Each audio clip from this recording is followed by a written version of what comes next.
This new method of keeping roads from cracking and sinking will require a total revolutionary approach in the construction process.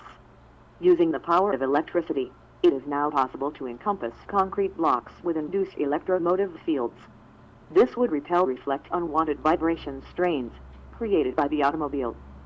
Each metal block will have a length of 12 plus feet and width of 8 plus feet, however wide the lane is going to be.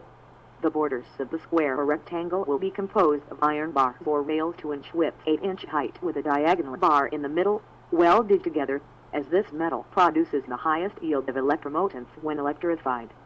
Cu mesh will make up the bottom of the cube, fastened to all 4 sides of the frame and the middle portion.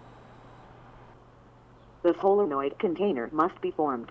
This can be achieved by wrapping each metallic rod with copper wire 1 inch in diameter, coiling 1/2 inch apart.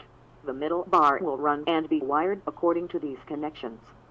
The electricity being applied to the solenoid, this is the electromagnetic field that is created inside the box. There is no doubt a sufficient electric field will build up inside the pavement once energized, but will the continuous magnetic field be able to propagate as well? The claim is magnetic flux cannot materialize inside a closed system, that once the cement is poured into the solenoid, the EMF will dissipate. However, the slab is not self-contained in the traditional sense, so the concrete structure should be able to sustain a magnetic vortex. This can be confirmed with flux meter readings. This is the electromotive force that emulates inside the box. EMF plane being added to the first. A 4-block series being established. The diagonal bars will form an X when properly placed. 24-foot length, 16-foot width, 2 lanes. The connected wire ends being twisted and clamped. Electricity being applied to the EMF panel. These EMF parallelograms can be prefabricated in warehouses to the specifications required for the job at hand. Width, length of channels, and the miles of roadways being worked on will determine the quantity of metallic tiles needed.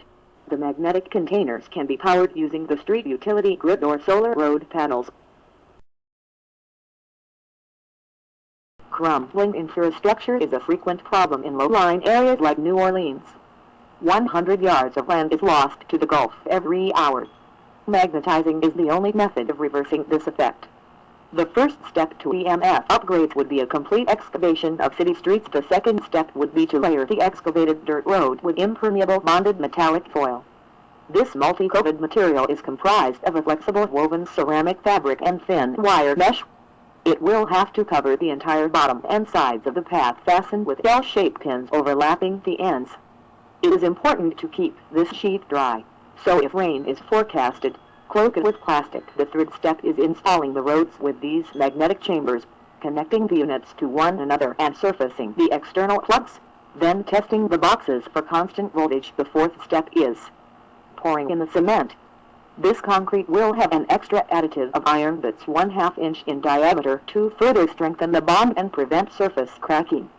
The fifth step would be a 3-inch layer of asphalt. Once the cement cures hardens, the petrol oil slip in the mixture will repel water moisture, and the black top cover will absorb energy from the sunlight, creating a solar lid, helping confine the electric field.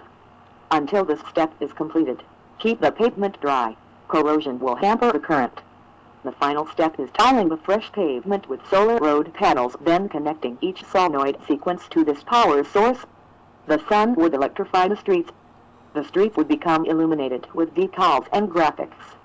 A much safer and more effective system of commuting. The future is now. Let's move forward, Louisiana.